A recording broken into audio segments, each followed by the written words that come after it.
Welcome to Subramani. I'm going to talk about people who have enough or who are sure that they have enough and they want to do some charity.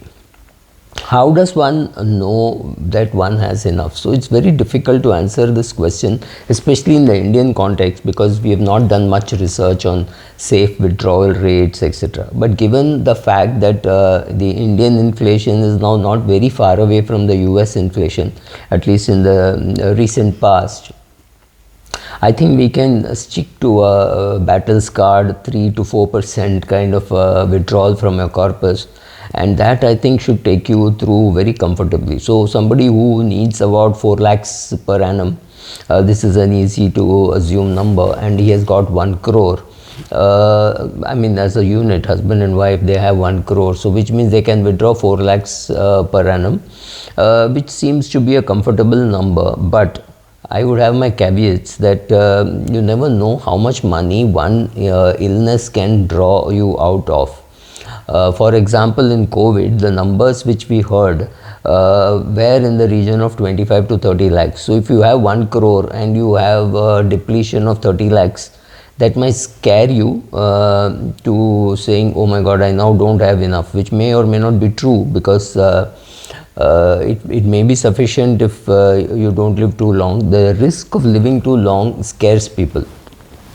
So people are not very comfortable doing charity during their life, or somebody who is capable of doing about say 15-20 lakhs a year does something like 75,000, 1 lakh whenever somebody asks for money, and beyond that they can't sign checks because they are not confident that they have enough money.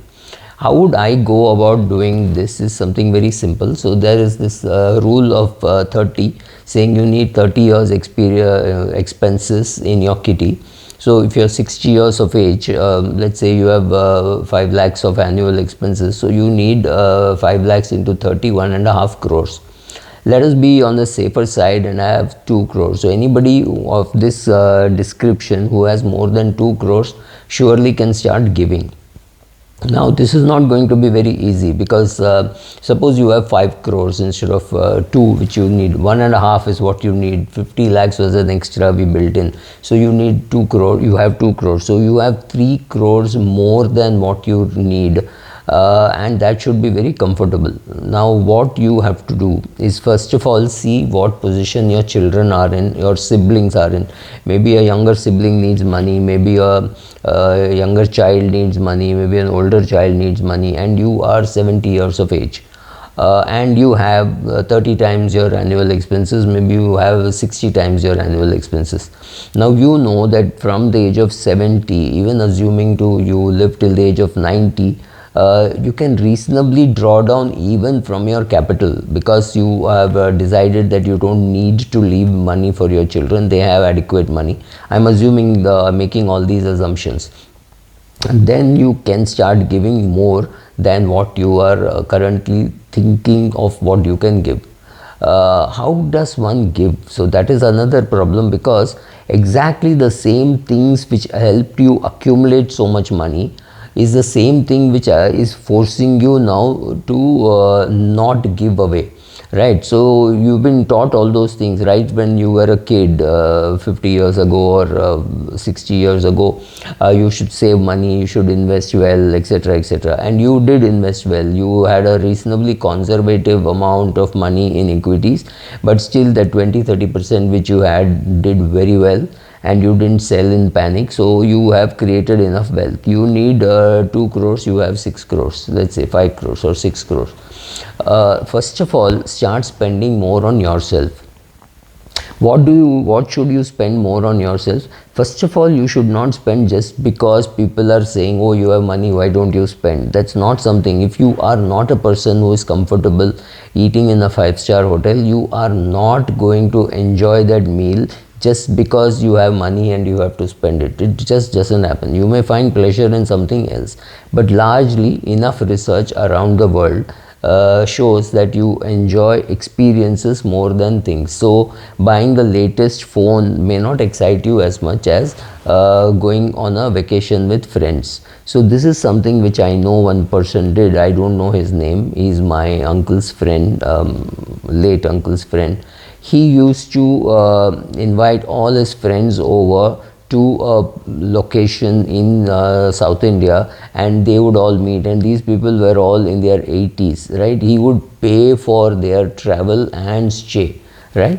So maybe a 2-day stay, maybe a 3-day stay, and the travel was not perhaps very expensive, but he would either fly them out or he would take them, but they would come by train. I don't really remember the details, but yes, this is what you would do. The experience of meeting all your friends in one location, letting your hair down at the age in your 80s is something which is great. So what he was doing is, he was an NRI, so he used to come to India, and whenever he came to India, he would organize this 2-day meet.